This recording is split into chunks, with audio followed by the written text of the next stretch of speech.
اعوذ باللہ من الشیطان الرجیم بسم اللہ الرحمن الرحیم وبہ نستعین وہو خیر ناصر ومعین الحمد للہ رب العالمین وصلی اللہ علی سیدنا سید الانبیاء والمرسلین حبیب الہ العالمین ابی الزہراء محمد واہل بیتہ الطیبین الطاہرین المعصومین اما بعد قال اللہ الحکیم فی کتابہ الکریم بسم اللہ الرحمن الرحیم ولا تسرفوا فإنه لا يحب المسرفین صدق اللہ العلی العظیم۔ اللہ کی حمد و ثنا، اس کی تعریف و تمجید زندگی کا اہم ترین مقصد ہے۔ محمد مصطفیٰ صلی اللہ علیہ وآلہ وسلم اور آپ کے خاندان مطہر پر درود و سلام بھیجتے رہنا ہمارے اپنے ایمانی فریضے کا بہترین انداز ہے، اور ایک اسلامی فریضہ بھی ہے کہ ہم آپ کی خدمت میں مخلصانہ سلام پیش کریں۔ ناظرین و ناظرات، آپ کا استقبال کرتے ہیں پروگرام تزکیہ نفس میں۔ انسان کے نفس کو گناہوں سے پاک کرنا اور پھر پاک رکھنا انسان کی سب سے بڑی کامیابی ہے۔ قد افلح من زکاہا وقد خاب من دساہا۔ ہم نے جھوٹ پر گفتگو کی کہ جھوٹ جیسی بیماری انسان کے نفس میں کیسے وارد ہوتی ہے، اس کا علاج کیا ہے۔ پھر غیبت پر مفصل ہم نے گفتگو کی اور تہمت پر بھی گفتگو کی، اور اسی طرح ہم نے ناشکری پر بھی بات کی، اور گفتگو کا سلسلہ اسراف تک آیا تھا، اور اسراف پر بھی ہم نے سیر حاصل گفتگو کی۔ قرآن مجید کی روشنی میں اسراف کے بارے میں جانا کہ اسراف کرنے والوں کو اللہ سبحانہ تعالیٰ پسند نہیں کرتا، اسراف کرنے والوں کے لیے شدید عذاب اللہ سبحانہ تعالیٰ نے رکھا ہے۔ اسراف کرنے والے ذلیل ہوتے ہیں، خوار ہوتے ہیں، اور اللہ سبحانہ تعالیٰ ان کی نعمتیں جو اللہ نے دی ہیں ان کو چھین لیتا ہے جب کوئی اسراف کرتا ہے۔ اسراف کی حقیقت کو ہم نے احادیث کے آئینے میں دیکھا، اور جو احادیث کی روشنی میں اسراف کے بارے میں معلومات تھی وہ آپ کے حوالے ہم نے کیے۔ اسراف کیا ہے واضح ہم نے کر دیا کہ حد سے تجاوز کرنے کو اسراف کہتے ہیں۔ مال اگر حد سے زیادہ خرچ ہو اسراف ہے، اگر وقت انسان کا ضائع کرے اسراف ہے، انسان مال وقت کے ساتھ ساتھ اپنی زندگی کو غلط اور فضول کاموں میں خرچ کرے وہ بھی اسراف ہے، اور اسراف کو اللہ سبحانہ تعالیٰ ہرگز پسند نہیں کرتا ہے۔ ہم نے یہ بھی بتایا کہ ہماری اپنے اس معاشرے میں دو چیزوں کا بہت زیادہ ضیاع ہوتا ہے اور ضائع کیا جاتا ہے۔ دو چیزوں کو، ایک وقت کو بہت ضائع کیا جاتا ہے، اور دوسرے کھانے پینے کی اشیاء کو۔ ہم کھانے پینے کی چیزوں میں اسراف اتنا کرتے ہیں کہ ہمارے جو بن ہیں وہ ہمارے بچے ہوئے کھانے سے بھرے ہوتے ہیں، جبکہ دنیا میں سینکڑوں نہیں بلکہ لاکھوں لوگ بھوک اور پیاس سے تڑپ رہے ہوتے ہیں، اور ہم پرواہ نہیں کرتے۔ اسراف سے نجات کیسے حاصل کی جائے؟ آج چونکہ اس سلسلے کا آخری پروگرام ہے، اس کے بعد پھر ہم تزکیہ نفس میں مختلف اور بیماریوں کا، نفسانی بیماریوں کا ذکر کریں گے، لیکن آج اسراف سے کیسے بچا جائے یا اسراف کا علاج کیسے کریں۔ دیکھیے، بیماری کو پہچاننا بھی بہت ضروری ہے۔ بیماری کے جو خطرناک نتائج ہیں ان کا بھی جاننا ضروری ہے، لیکن یہ دونوں باتیں اس وقت مفید ہوں گی جب ہم اس کے علاج کو بھی جانیں گے، ورنہ اگر گفتگو ادھوری رہ جائے، ہمیں مضرات کا پتہ ہو اور اس کی حقیقت کا بھی پتہ ہو اور بیماری کے علاج کے بارے میں کچھ نہیں معلوم ہو، تو پھر یہ زیادہ ہمیں پریشان کرنے والی بات ہوتی ہے۔ اس لیے ہم نے گزشتہ تمام نفسانی بیماریوں کے سلسلے میں جو گفتگو جامع کی، اسی طرح آج بھی ہم چاہتے ہیں کہ اسراف جیسے گناہ سے بچنے کا طریقہ بھی جانیں اور اس کا علاج کیسے ممکن ہے اس کو بھی سمجھیں۔ بنیادی طور پر جو منطقی علاج ہے اسراف جیسی بیماری کا وہ یہی ہے کہ جن چیزوں سے یہ بیماری اسراف جیسی پیدا ہوتی ہے ان چیزوں کو اوائڈ کیا جائے تو اس کا علاج بھی ہو جاتا ہے، سد باب کر دیا جائے۔ مثلا اسراف انسان کرتا ہے دکھاوے کی وجہ سے، انسان اب دکھاوے سے اس کو روکا جائے کہ تمہارے دکھاوے سے تمہیں کچھ حاصل نہیں ہوگا بلکہ تمہیں جہنم میں ڈال دیا جائے گا اسراف جیسے گناہ کی وجہ سے۔ تو جو علاج ہے وہ خود بیماری کی وجہ کے سد باب سے ممکن ہو جاتا ہے۔ اسی طرح ہم نے بتایا تھا کہ جو اللہ پر اور اس کے قوانین پر ایمان مضبوط نہیں رکھتا وہی اسراف کرتا ہے۔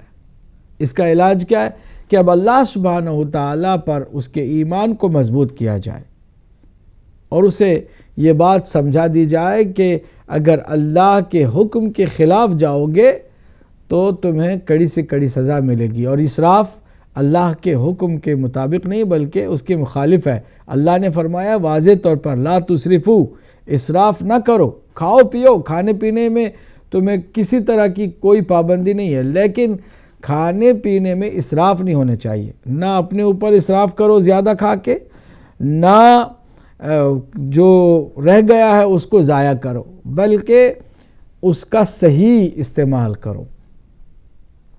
تو اللہ کے حکم کی پابندی کی طرف اسے مزید تلقین کی جائے۔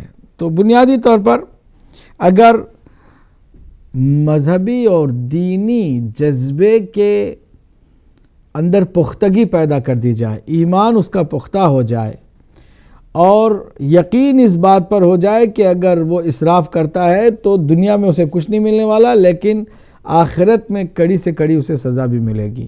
اگر اسے یقین ہو جائے کہ اسراف کرے گا تو اس کی نعمت اس سے چھن جائے گی، اس کو ذلیل و خوار کیا جائے گا، اور دنیا میں اللہ سبحانہ وتعالیٰ اس کو پسند نہیں کرتا کہ جو اسراف کرتا ہے، تو پھر وہ یقیناً اسراف جیسی بیماری سے اپنے آپ کو بچائے گا۔ یہی وہ علاج کا طریقہ ہے۔ البتہ کوشش کرے کہ اپنے کسی ایک ساتھی کو ریمائنڈر کے طور پر مقرر کرے کہ جو اس کا ہمدرد بھی ہو اور خیر خواہ بھی ہو۔ یہ نہیں کہ وہ بس عیبوں کو لے کر کے باہر ہمیں ذلیل کرے اور ہمارا کوئی فائدہ نہ ہو بلکہ الٹا نقصان ہی ہو کہ ہمارے عیبوں کا وہ مذاق بھی اڑائے اور باہر جا کے ہماری عیب جوئی کرے اور ہمیں مزید ذلیل و خوار کرنے کی کوشش کرے۔ نہیں، جو خیر خواہ ہوگا واقعاً، یقیناً آپ کی زندگی میں کوئی نہ کوئی ہوگا، آپ کی اہلیہ ہوگی تو یہ تو بہت ہی اچھی بات ہے، آپ کا بیٹا ہوگا، آپ کا بھائی ہوگا، آپ کا کوئی بہت قریبی دوست ہوگا یا کوئی اپنے علاقے کا عالم دین ہی ہوگا، اس کو اپنے ساتھ اس طرح خیر خواہ بنا کر کے ذمہ داری سونپیں کہ دیکھیں میرے پاس یہ اسراف نام کی بیماری پیدا ہو چکی ہے، میں بہت زیادہ اسراف کرتا ہوں، پرواہ نہیں کرتا ہوں، لائٹ جل رہی ہے مجھے پرواہ نہیں ہوتی، ٹی وی آن کیا ہوا ہے اور دیکھنے والا کوئی نہیں ہے، ہمیں بھی پرواہ نہیں ہے، ہم بھی جو ہے اس کو اسی طرح چھوڑتے ہیں، اور وہاں بجلی کا جو اسراف ہے اس کا ہمیں حساب دینا ہے، ہم اس کی طرف توجہ نہیں دے رہے ہیں۔ ہم جناب کھاتے ہیں تو تھوڑا سا کھاتے ہیں، باقی جو ہے وہ کوڑے میں پھینک دیتے ہیں۔ ہم اس طرح کی بہت ساری لباس ہم جا کے مارکیٹ میں خرید لیتے ہیں، جب دیکھتے ہیں بھائی وہاں پر سیل پر ہے ہونے کی وجہ سے ہم نے یہ بھی نہیں دیکھا کہ ہمیں ضرورت کی چیز خریدنا چاہیے یا جو مل جائے اس کو خرید لینا چاہیے، چونکہ جیب میں پیسے بہت ہیں اور ہمیں پرواہ نہیں ہے، ہم جاتے ہیں ایسی چیزیں خرید لیتے ہیں جس کا کوئی مصرف نہیں ہے، کوئی اس کا استعمال بھی نہیں ہو رہا اور کوئی اس کی ضرورت بھی محسوس نہیں ہو رہی۔ یہ ساری باتیں اسراف کی باتیں ہیں۔ کسی کو آپ اپنے جو ساتھ رہنے والا ہے اس کو اپنا خیر خواہ بنائیں کہ وہ آپ کو آئینے کی طرح بتاتا رہے کہ دیکھو تم نے یہ کیا، یہ اسراف تھا، تم نے یہ کیا، یہ اسراف تھا، یہ تمہیں نہیں کرنا چاہیے، یہ تمہیں نہیں کرنا چاہیے۔ انسان چونکہ بار بار بھول جاتا ہے، اسے اگر کوئی ریمائنڈر ہو جو بار بار یاد دلاتا رہے تو اس کا علاج بہترین ہوتا ہے۔ علاج جو کرنا چاہتے ہیں ان کے لیے بھی کچھ نسخے میں آپ کی خدمت میں دے دوں۔ علاج کرنے والے کو پہلے تو آئینے کی طرح خود شفاف اور صاف ہونا چاہیے۔ جو خود کسی کی اصلاح کرنے کے لیے خیر خواہ بن کر کے چاہتا ہے کہ کسی کی اصلاح کرے، مصلح بن جائے، تو اس کے لیے خود شفاف اور صاف و ستھرا ہونا ضروری ہے۔ ساتھ ہی ساتھ اسے کلام میں نرمی کو پیدا کرنا ضروری ہے۔ یہ نہیں کہ سخت لب و لہجے سے کسی سے کلام کرے، نہیں، پلس یہ کہ اس کے پازیٹیو اور نیگیٹو دونوں چیزوں کو وہ بتائے۔ یہ نہیں کہ بس خالی عیب ہی کو بتانا ہے تو عیب ہی بتاتا رہے گا، اور جب کوئی اس کی طرف سے اچھی اس کے بغیر علم کے کوئی اچھی ادا دیکھے تو اس کو بھی جو ہے چھپا دے، نہیں، اس کو بھی اجاگر کرے، ہائی لائٹ کرے، تاکہ وہ اچھائی کی طرف بھی زیادہ سے زیادہ متوجہ ہو۔ یہ بھی ہوتا ہے کہ کبھی کبھی ہمارے اپنے بچے کوئی ایسا اچھا کام کر جاتے ہیں کہ وہ بالکل اس کے بارے میں جانتے نہیں، ان اویئر ہوتے ہیں، انہیں خبر بھی نہیں ہوتی کہ انہوں نے کوئی اچھا کام کر دیا ہے۔ آپ اسے اس کی شاباشی کے ساتھ ساتھ بتائیں کہ تم نے جو یہ کام کیا کتنا قیمتی کام کیا اور کتنا عظیم کام کیا، کتنے ثواب کا کام کیا۔ تو اس طرح ایک مصلح کے لیے جو اصلاح کرنا چاہتا ہے، نسخہ یہ ہے کہ جہاں وہ کسی کے عیب کو، کسی کے گناہ کو نشاندہی کرائے، وہیں پر وہ کوشش کرے کہ اس کی کہیں خوبی بھی نظر آئے تو اس کو بھی ہائی لائٹ کرے، تاکہ وہ خوبیوں کی طرف سے بھی زیادہ سرشار ہو اور زیادہ سے زیادہ نیکی کر سکے۔ آگے میں بڑھتا ہوں، اس کے لیے یہ بھی ضروری ہے کہ وہ عبرت ناک واقعات کو بھی سناتا رہے۔ میں اگر اپنے بچوں کو تعلیم دینا چاہتا ہوں کہ اسراف نہ کرو اور اسراف سے بچو، تو مجھے جہاں پر اچھی طرح سے وضاحت کرنی ہے وہیں مجھے کچھ اہم عبرتناک قصے بھی ان کو سنانا ہے۔ مثلا قرآن مجید نے قصہ سنایا کہ جو لوگ اسراف کرتے تھے، وہ فرعون بھی مسرفین میں سے تھا، اسراف کرنے والوں میں سے تھا۔ دیکھو کہ ہم نے فرعون کے ساتھ کیا کیا۔ تمہارے پاس جتنی بھی دولت ہوگی نا، تمہارے پاس جتنا بھی جاہ و حشم ہوگا، جتنا بھی تمہارے اندر دبدبہ اور کپکپا ہوگا، وہ فرعون سے زیادہ نہیں ہوگا۔ جب فرعون ہی کی ہم نے وہ حالت کر دی تو تمہاری کیا حیثیت ہے۔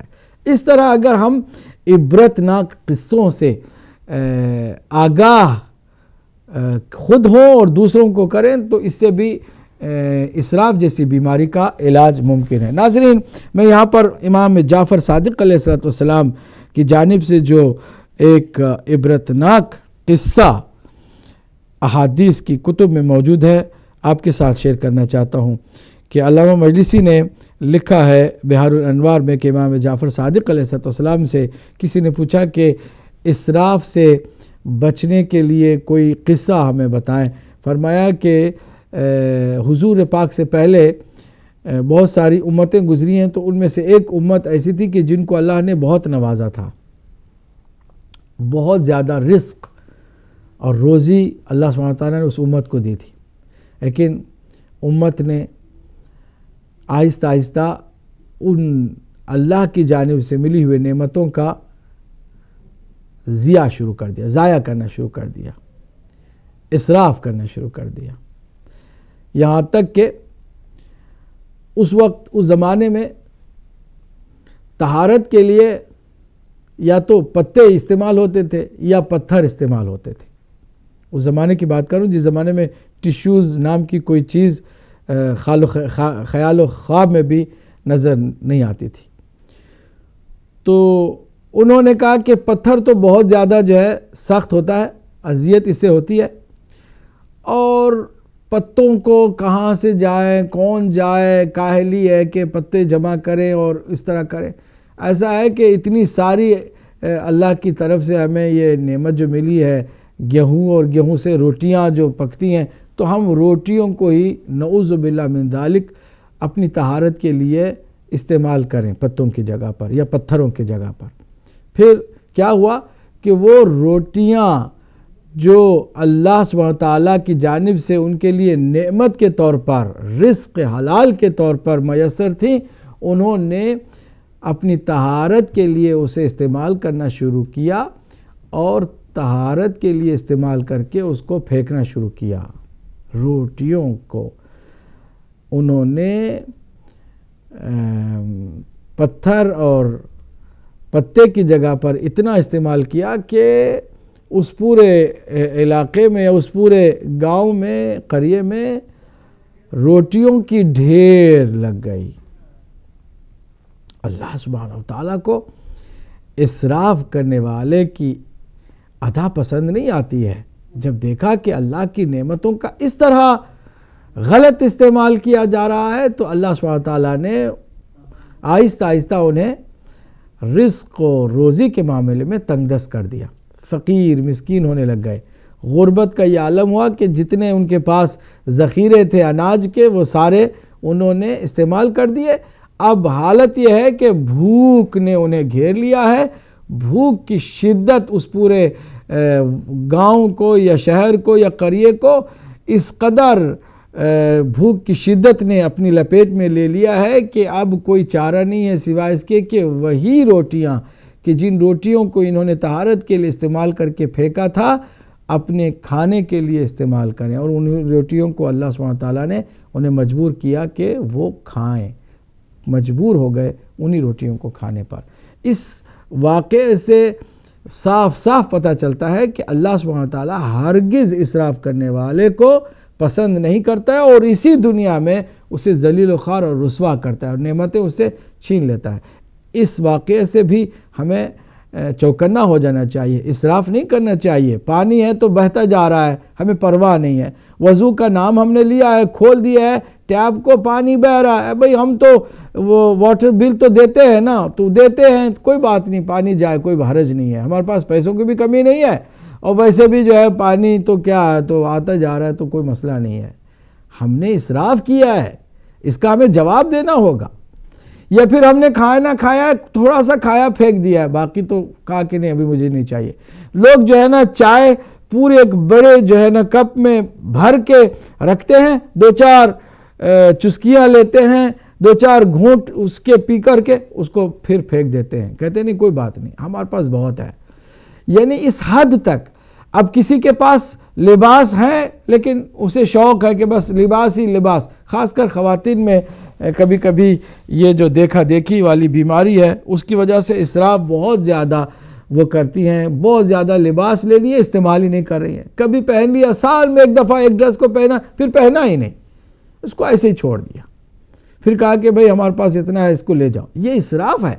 اگر آپ کسی ایک بھوکے پیاسے کی مدد کر دیں اس کی جگہ پر تو کتنا عظیم ثواب آپ کو ملے گا، اس کا آپ کو اندازہ ہی نہیں ہے۔ آج اس وقت جو غربت ہے، آپ دیکھیے افریقہ میں کیا ہو رہا ہے، یہ بوکو حرام جیسے ولد الحرام لوگ جو اسلام کا نام لیتے ہیں، یزیدی خارجی، وہ کس طرح وہاں پر بے گناہ لوگوں کے گلے کاٹ رہے ہیں، ان کو برباد کر رہے ہیں، ان کو بھوک و پیاس سے دوچار کر رہے ہیں۔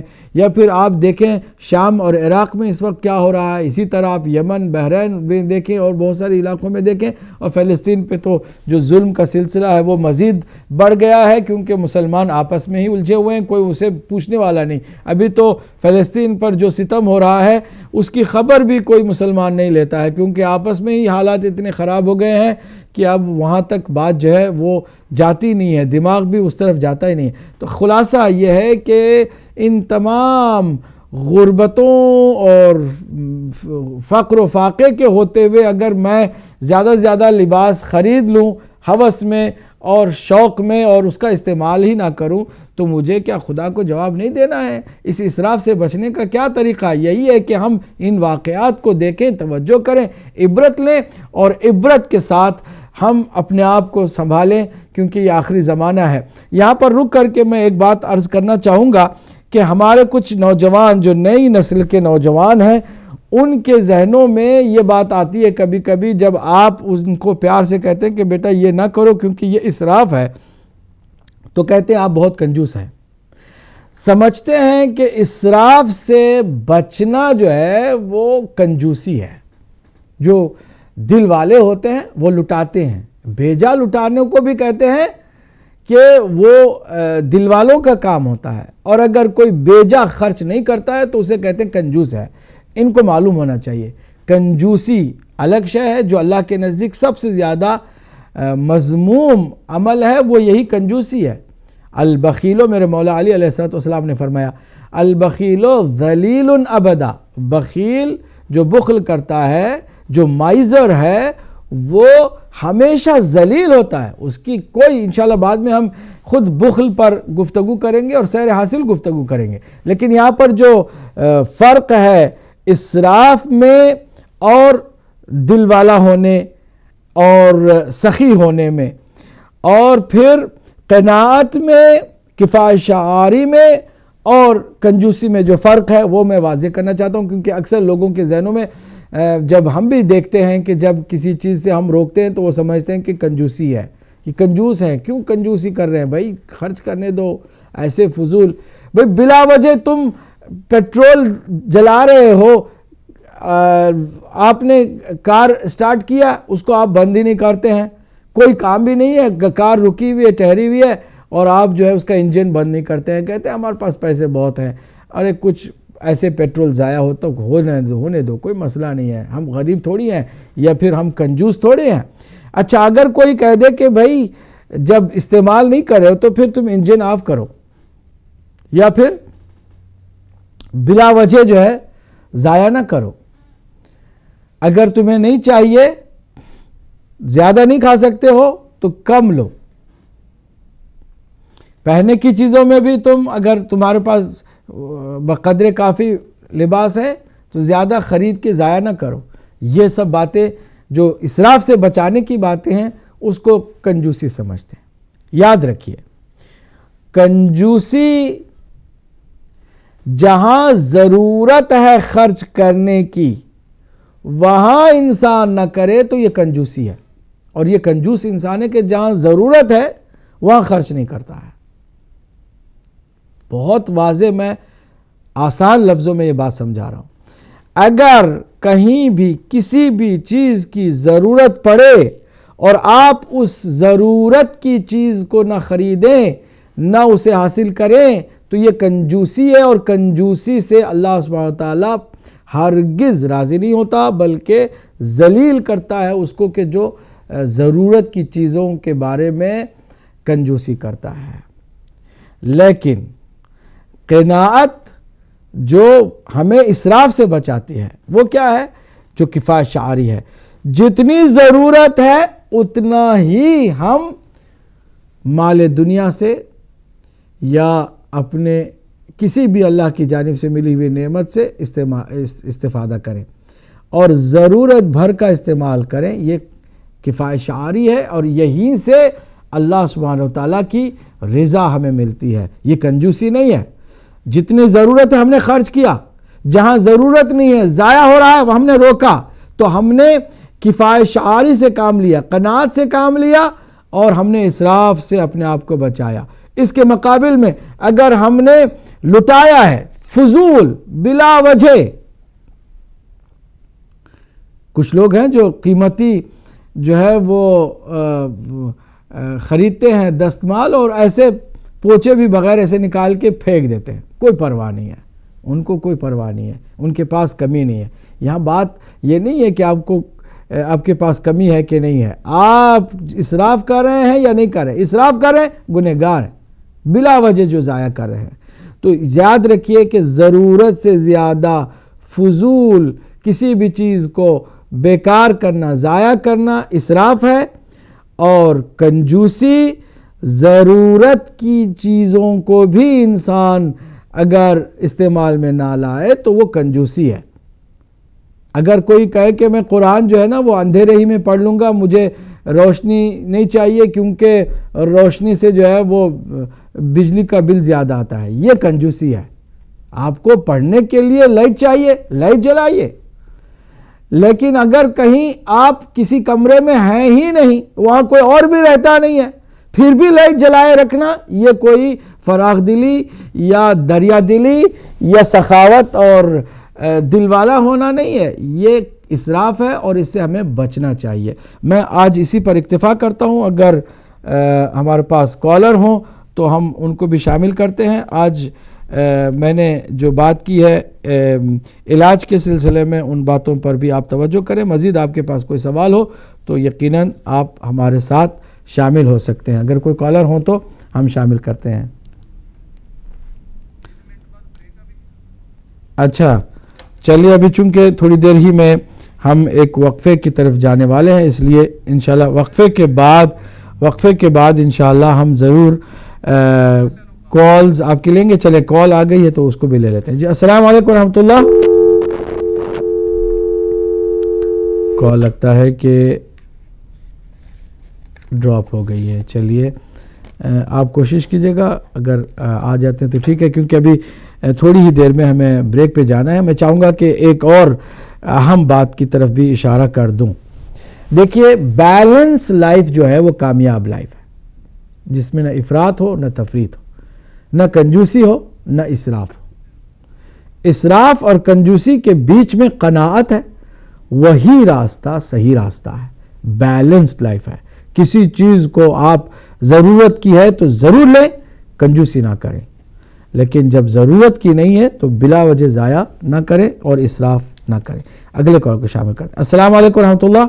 وعلیکم السلام سید صاحب. بسم اللہ سید علی جان شاہ صاحب. ہاں سرکار، میرا سوال آپ سے یہ ہے کہ جیسے یہ آپ کا پروگرام کا تزکیہ نفس اور اسراف پر بات کر رہے ہیں، تو کیا علم بھی اسراف میں آتا ہے اگر اس کو خرچ کیا جائے تو؟ علم بہت عمدہ سوال ہے، میں انشاءاللہ بتاؤں گا. اچھا، دوسرا میرا سوال یہ ہے کہ ایک شعر ہے کہ شروع سے رہا مرد قلندر کا یہ طریق کہ دل زباں ہو دل کی رفیق. اب دل اور زباں میں رفاقت پیدا کرنے کے لیے انسان کو کیا کرنا چاہیے؟ شکریہ. سبحان اللہ سبحان اللہ، بہت عمدہ ہے یہ سوال بھی. اگرچہ اس سوال کے جواب میں کئی پروگرامز درکار ہوں گے، لیکن انشاءاللہ ہم نے نوٹ کیا ہے. ہمارے پاس ابھی ٹائم بھی چونکہ نہیں ہے، ابھی صرف 1 منٹ رہ گیا ہے. اس 1 منٹ میں چاہوں گا کہ جو اہم بات ہے وہ آپ کی خدمت میں پیش کر دوں. جو بیلنس تمام چیزوں میں ہمیں کرنا ہے، اس معاملے میں بھی ہمیں بیلنسڈ لائف گزارنی ہے. نہ کنجوسی کرنی ہے نہ اسراف کرنا ہے. درمیان میں جو راستہ ہے وہ قناعت کا اور کفایت شعاری کا. میں اگلے کال کو بھی شامل کروں. السلام علیکم ورحمۃ اللہ. جناب وعلیکم السلام ورحمۃ اللہ وبرکاتہ. جناب ماشاء اللہ محمد یعقوب صاحب، جناب کی گفتگو سن رہا ہوں، کافی دنوں سے آپ کو سلام نہیں کیا، تو یہ بھی ایک توبہ ہے. تو اللہ تعالیٰ آپ کو توفیق عطا فرمائے کہ آپ اسی طرح ہی ادب کے ساتھ لوگوں کو ڈیل کرتے رہے، تاکہ لوگ بھی ادب سیکھ جائیں کہ ادب کیا چیز ہوتی ہے. تو بات یہ ہے کہ صاف کرنا جو یہ شیطان کا کام ہے، اور میلا روی اللہ تعالیٰ کے نبی کی، یہ جو نبی کی اپنی سیرت ہے اس میں آتا ہے. جو انسان نبی کی سیرت کو اپنی سیرت بنا لے تو پھر کیا کرے اس کے بھی. اللہ تعالیٰ ہم کو دائیں دے اور نبی کی سیرت لینے کی توفیق عطا فرمائے. اور آپ کا پروگرام بھی ایسا پروگرام ہے جس کے ذریعے سے نبی کی سیرت کو سیکھا جا سکتا ہے. جناب کا اسی کے ساتھ شکریہ ادا کرتا ہوں اور جناب کو ادب کے ساتھ سلام کرتا ہوں. اللہ حافظ. بہت شکریہ آپ کا، اللہ آپ کو سلامت رکھے. ہمیشہ آپ آتے ہیں، ہمارے حوصلے کو بھی بلند کرتے ہیں اور ہماری ہمت افزائی بھی کرتے ہیں، دعاؤں سے بھی نوازتے ہیں. بہت شکریہ آپ کا محمد یعقوب صاحب. ہم جا رہے ہیں مختصر وقفے کی طرف اور اس کے بعد انشاءاللہ ہم ہوں گے اور آپ اور سلسلے کو آگے بڑھائیں گے انشاءاللہ المستعان.